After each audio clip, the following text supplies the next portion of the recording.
இப்போது உங்கள் கவனத்தை திறந்து உங்கள் முழு உடலையும் சுற்றியுள்ள மின்காந்த ஆற்றலின் மீது உங்களின் கவனத்தை செலுத்துங்கள். இது ஒரு புதிய ஆற்றல் புலத்தை உருவாக்கும். உங்களின் உடல் இந்த புதிய மின்காந்த ஆற்றல் புலத்திலிருந்து சக்தியை ஈர்க்கும்போது நீங்கள் அதிக வெளிச்சமாகவும் அதிக ஆற்றலுடனும் குறைந்த பருப்பொருள் தன்மையுடனும் உணர்வீர்கள்.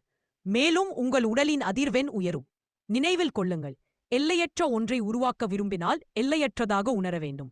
நீங்கள் ஒரு அற்புதமான வழியில் குணமடைய விரும்பினால் நீங்கள் அற்புதமாக உணர வேண்டும். இந்த உயர்ந்த உணர்ச்சியை தட்டி எழுப்பி தியானம் முழுவதும் அதை தக்க வைத்துக் கொள்ளுங்கள்.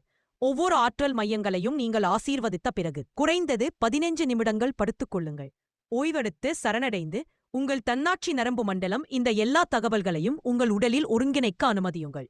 சுருக்கமாக, இந்த உரை ஒரு தியானப் பயிற்சியை விவரிக்கிறது. உடலைச் சுற்றியுள்ள ஆற்றலில் கவனம் செலுத்துவதன் மூலமும் உயர்ந்த உணர்ச்சிகளை உணர்வதன் மூலமும் உடல் மற்றும் மனதளவில் குணமடையவும் ஆற்றலை அதிகரிக்கவும் முடியும் என்று இது கூறுகிறது. பயிற்சியின் முடிவில் ஓய்வெடுப்பது இந்த மாற்றங்களை உடல் உள்வாங்கிக் கொள்ள உதவும்.